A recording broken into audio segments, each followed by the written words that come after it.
ಹರಿ ಓಂ ಎಲ್ಲರಿಗೂ. ನಾನು ಇಲ್ಲಿ ಎಲ್ಲರಿಗೂ ಶ್ಲೋಕ ಅಥವಾ ಸ್ತೋತ್ರನ ಕಲಿಬೇಕು ಅಂತ ಆಸೆ ಇರುತ್ತೆ ಅಲ್ವಾ. ಆಸಕ್ತಿ ಇರೋರು ಪಾಪ ಅದನ್ನ ಉಚ್ಚಾರಣೆ ಮಾಡಲಿಕ್ಕೆ ಬರೋದಿಲ್ಲ ಅಂತ ಏನ್ ಮಾಡ್ತಾರೆ, ಇಲ್ಲ ಕೇಳಿಸ್ಕೊಳ್ತಾರೆ, ಇಲ್ಲ ಅಂತಂತಂದ್ರೆ ಮನಸ್ಸಲ್ಲೇ ಅವರಿಗೆ ಹೇಗ್ ಬರುತ್ತೋ ಹಾಗೆ ಹೇಳ್ಕೊಂಡು ಸುಮ್ಮನಾಗಿ ಹೋಗ್ತಾರೆ.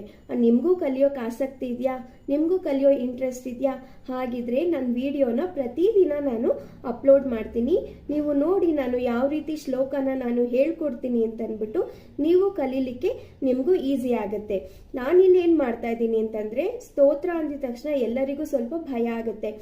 ಯಾಕೆ ಅಂತಂದ್ರೆ ಸ್ತೋತ್ರಗಳಲ್ಲಿ ನಮಗೆ 12ರಿಂದ 15 ಸ್ಟ್ಯಾನ್ಸಸ್, ಇಲ್ಲಾಂದ್ರೆ ಕೆಲವೊಂದು ಸ್ತೋತ್ರಗಳಲ್ಲಿ ಇನ್ನೂ ಸ್ವಲ್ಪ ಜಾಸ್ತಿನೇ ನಮಗಿರುತ್ತೆ.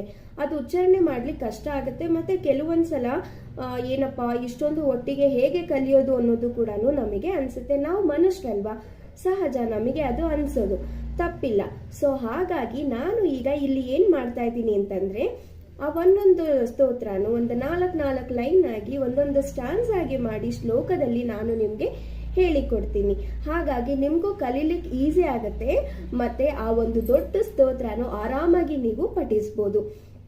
ನಿಮಗೆ ನಾನು ಹೇಳ್ಕೊಡೋ ಸ್ತೋತ್ರ ಶ್ಲೋಕ ಇಷ್ಟ ಆಗಿದೆ ಅಂತಂದ್ರೆ ಪ್ಲೀಸ್ ನನ್ನ ಚಾನಲ್ನ ಸಬ್ಸ್ಕ್ರೈಬ್ ಮಾಡ್ಕೊಳ್ಳಿ, ಲೈಕ್ ಮಾಡಿ, ಕಮೆಂಟ್ ಮಾಡಿ, ಮತ್ತೆ ಆದಷ್ಟು ಜನಕ್ಕೆ ಶೇರ್ ಮಾಡಿ. ಓಕೆನಾ? ಬನ್ನಿ ಈಗ ಒಂದೊಂದೇ ಶ್ಲೋಕಗಳನ್ನ ಕಲಿಯೋಣ. ಲಾಸ್ಟ್ ವಿಡಿಯೋದಲ್ಲಿ ಫಸ್ಟ್ ಸ್ಟ್ಯಾನ್ಸ ಹೇಳ್ಕೊಟ್ಟಿದ್ದೆ. ಈಗ ಸೆಕೆಂಡ್ ಸ್ಟ್ಯಾನ್ಸನ ಕಲಿಯೋಣ ಬನ್ನಿ. ಈಗ 2ನೇ ಶ್ಲೋಕ. ಪ್ರಥಮಂ ವಕ್ರತುಂಡಂ ಚ ಏಕದಂತಂ ದ್ವಿತೀಯಕಂ ತೃತೀಯಂ ಕೃಷ್ಣಪಿಂಗಾಕ್ಷಂ ಗಜವಕ್ತ್ರಂ ಚತುರ್ಥಕಂ. ಇದೇ ಥರ ನಾನು ಅಪ್ಲೋಡ್ ಮಾಡ್ತಾ ಹೋಗ್ತೀನಿ. ನೀವು ಕಲೀಲಿಕ್ಕೆ ಈಸಿ ಆಗುತ್ತೆ. ಮತ್ತೆ ನೆಕ್ಸ್ಟ್ ಸ್ಟ್ಯಾನ್ಸಾ ಒಂದಿಗೆ ನೆಕ್ಸ್ಟ್ ವಿಡಿಯೋದಲ್ಲಿ ನಾನು ಬರ್ತೀನಿ. ಹರಿ ಓಂ. ಈ ಸ್ತೋತ್ರ ನಮಗೆ ಏನಾದರೂ ಕಷ್ಟ ದುಃಖ ಇರುತ್ತೆ ಅಲ್ಲ, ಆವಾಗ ಹೇಳ್ಕೊಳ್ಳೋ ಅಂಥ ಶ್ಲೋಕ ಅಥವಾ ಸ್ತೋತ್ರ ಇದು ಗಣೇಶಂದು ಫುಲ್ಲು ಸ್ತೋತ್ರ. ನಾನು ಈಗ ಸೆಕೆಂಡ್ ಸ್ಟ್ಯಾನ್ಸ ಹೇಳ್ಕೊಟ್ಟಿದ್ದೀನಿ. ಇದೇ ಥರ ಪ್ರತಿ ವಿಡಿಯೋದಲ್ಲಿ ಒಂದೊಂದು ಸ್ಟ್ಯಾನ್ಸ ಹೇಳ್ಕೊಡ್ತಾ ಹೋಗ್ತೀನಿ, ನಿಮಗೂ ಈಸಿ ಆಗುತ್ತೆ.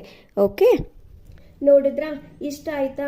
ತುಂಬ ಚಿಕ್ಕದಾಗಿದೆ, ಚೊಕ್ಕವಾಗಿದೆ, ಮತ್ತೆ ಈಸಿಯಾಗೂ ಕಲಿಬೋದು, ಹೌದಲ್ವಾ?